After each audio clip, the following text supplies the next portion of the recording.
Hello, I'm Christine. Welcome to Book Talk. Today we are discussing Colleen Hoover's new book, All Your Perfects. I was just about to say all your prefix. All your prefix. So it's called All Your Perfects. I just finished it yesterday. Wow, this was a sad one. On the co-host scale, this is like, it might be the saddest. No, Hopeless is definitely still the saddest, I think, for me. This isn't as hopeless as Hopeless. It's sad. This is a sad Coho book, okay? It's also the most adult Coho book. Our lead starts out 24, but we see her through 7 years later. So 7 years after 24 is 31. Wow. She's dealing with older issues in general than a lot of our previous Coho protagonists. And I really enjoyed seeing from someone's point of view that I haven't really seen before in any book that I've read. I've never been in someone's head who was experiencing the things that our lead is experiencing in this book. It deals a lot with marriage. Basically, in its simplest form, All Your Prefix is about a married couple whose marriage is falling apart and they don't know how to fix it. It was really beautifully written and it moved me and it brought me to tears and made me very sad. Again, like, it was very sad. It was really good, but it was very sad. I don't know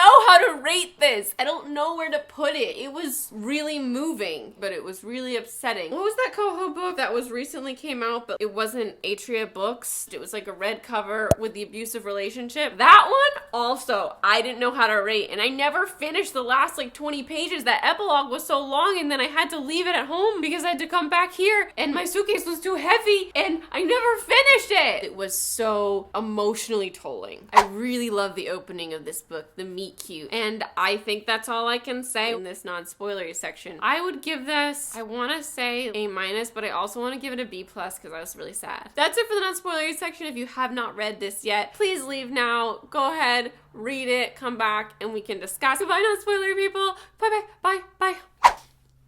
Okay, I just kept reading because I was like, something has to pick up. You can't get much worse. It can't get much worse.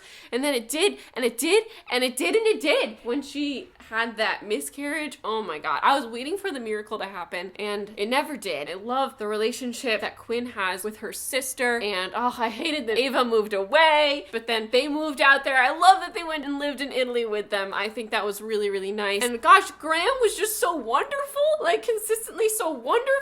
I love everything Colleen wrote about marriage. There were so many good lines that Colleen had in there. Category 5, relationship moments, and how no relationship's perfect, and you all have those moments, but it's the couples that manage to work through those moments that will last. The couples that never give up on each other at the same time. Like, it was all so poignant and just really well done. I really liked also how when Quinn was in this state of sadness, how she was written, you know, she would just go from one place to another and not remember what happened. You know, she would just be like, oh, somehow I'm in front of my mom's house, and that's how it would be written. One sentence she's thinking, and the next sentence she's in a completely different place. And that happens when you're in that sort of mental state. I think we've all experienced that before, and it's scary and it's sad. I liked the going back and forth, but eventually the happiness of their love story wasn't enough to like balance out the sadness. The first time we see them in their marriage, everything is shit. She's already given up, you know, and everything makes sense. Like, her mindset completely makes sense, but you just hate seeing them so cut off.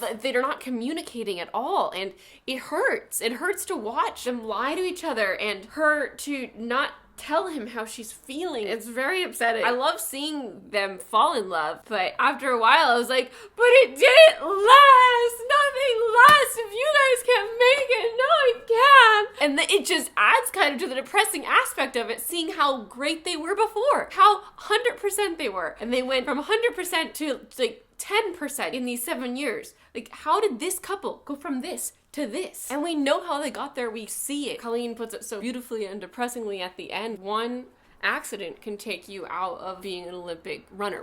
Anything can ruin anything. You know, it just takes one thing. And this one thing almost destroyed them. But I'm so glad that they moved past it. I'm so glad that they had that box with the letters, because they just needed to communicate so desperately, and that lack of communication was just killing everything. Avoidance. I think it was really, really great. and it put me in a headspace that I've never read before, and I really loved that. It made me feel a lot of things. It made me think a lot about pregnancy and relationships and just so many things. It was really beautifully done. I'd love to hear your thoughts, where it falls on the sadness scale for you. I think like literally it's just right above hopeless. Ay, ay, ay. Oh, and I love Graham's family and the role that they play in this, and how close she is to Graham's family and how close she is to her nieces, and everything was just so tolling. Yeah, again, I'd love to hear your thoughts. I know I already tried to wrap this up. I'm Christine. I make videos every Tuesday. I have videos for most of Colleen's books. Thank you so much for watching. I'm on Twitter and Instagram. My link is in the description. I'll see you next time.